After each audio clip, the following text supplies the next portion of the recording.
What is going on, everyone? It's Yoon, aka Joetherapy, and in this video I'm going to talk about tight hip flexors. Then I'm going to show you a three-step process on how to alleviate those tight hip flexors and hopefully make that last a little bit longer than you're used to. So if you're into that, stay tuned.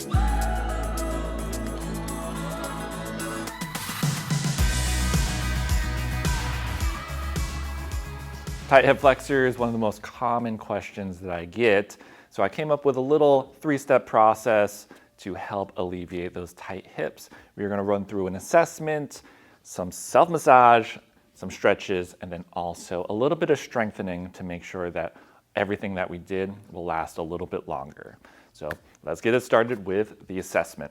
First thing we're going to do is we need to assess if you have tight hips or not. And today we are going to work on doing the modified Thomas test. To get set up, we are going to need a table, and then we're just going to sit right at the end of the table, just like this.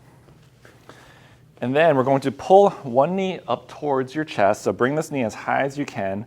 And now we're going to check this hip flexor right here. We're going to see the flexibility right on this side. And then all we're going to do is lean back and lay on the table. A pass would be that our leg is pretty much parallel to the floor and this knee is, relaxed and bent.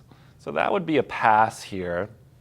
But if your hip flexors are tight, this leg will look a little bit more like this, where it doesn't come down all the way. And that's going to mean that your hip flexors are a little bit on the tighter side. Also, if your knee is bent this way, that's also going to say that maybe your rec fem, one of your quad muscles, is going to be a little bit on the tighter side too.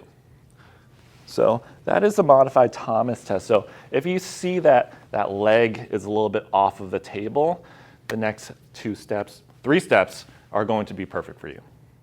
All right, so the first thing we're going to do is the self-massage. So if you did the Thomas test, it didn't come out the way you wanted to, your hip flexors are a little bit tight, let's get it started with the self-massage.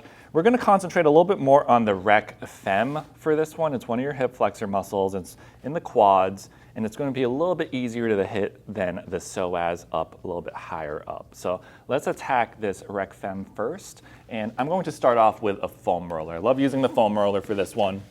Get a nice large area to roll out on.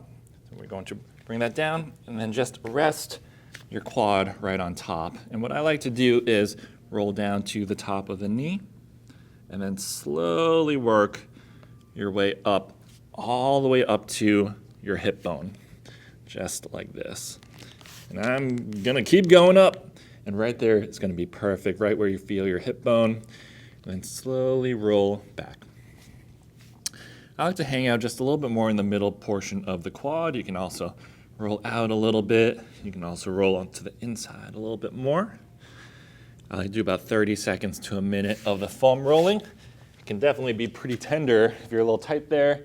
And then if I need a little bit more direct pressure, I like to use something like the base here, place it right underneath that quad, the rec fem muscle again, here, and then I'll just sink down. And then I might even actually bend the knee too. Ooh boy. And get some active motion there while I put some pressure into the ball, and that feels great. Feels bad, but it also feels great in a weird way. Cool, about 30 seconds there. And that is it for the self-massage. Now let's go into the stretches.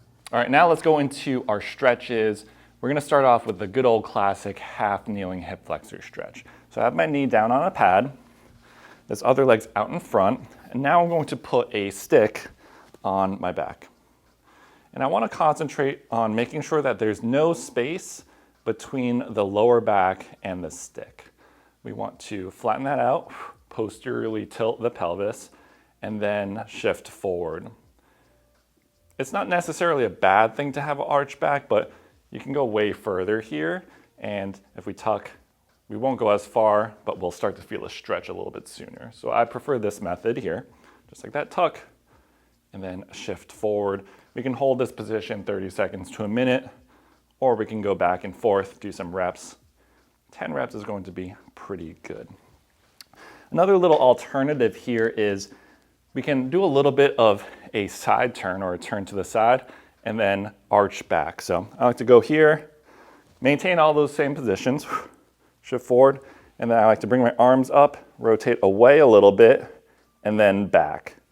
That way we start working a little bit more on maybe the psoas here, and a little bit more emphasis there. And now I'm going to show you one more stretch to work a little bit more of the hip flexor on the rec fem portion. So I showed you that first hip flexor stretch, and that's concentrating a little bit more on the psoas, a little bit kind of higher up in the hip area. Now I'm going to concentrate on working the hip flexor, but putting a little bit of a bias, a little bit more concentration on that rec fem on the quad. So I'm going to place my foot on this, what is this? A box. You can also use a bench too at home or the gym. You can also use the couch. So from here, knees on the floor. This leg is bent, so we're bending the knee, which is putting tension on that rec fem muscle. And then from here, same thing. We can hold this position, kind of posteriorly tilt the pelvis, and then from here we can shift forward into that hip flexor stretch. So if you have a little bit tighter rec fem, the quad muscle that is a hip flexor too, this is going to be a lot more difficult than the other hip flexor stretch. But you got to have both nice and flexible, just like that. So hold this 30 seconds to a minute. We can also do the reps where we're shifting out, about 10 reps. And now let's go into strengthening the hip flexor. And the last thing we're going to do is strengthening the hip flexor. Sometimes if your hip flexors are weak, they might seem tight. Kind of sounds confusing, right? But for this one, we stretched everything out, we loosened everything up, but we want to finish up with a strengthening exercise to make sure everything kind of comes together and we're nice and strong there. So we will be looser longer. So we're going to bring our knee down to the floor. And this is going to look very familiar to that first stretch. We're going to do a half kneeling hip flexor stretch, just like this. Make sure there's no space between the low back and the stick. And then we're going to shift forward a little bit. Feel a good little stretch here. But now I'm going to lift up this bottom knee, just like this, and then bring it back down. But maintain all the positions. So make sure that low back stays flat as you bring this knee up. We're on a good stretch here. We're also strengthening up that hip flexor. Do not let your low back do that.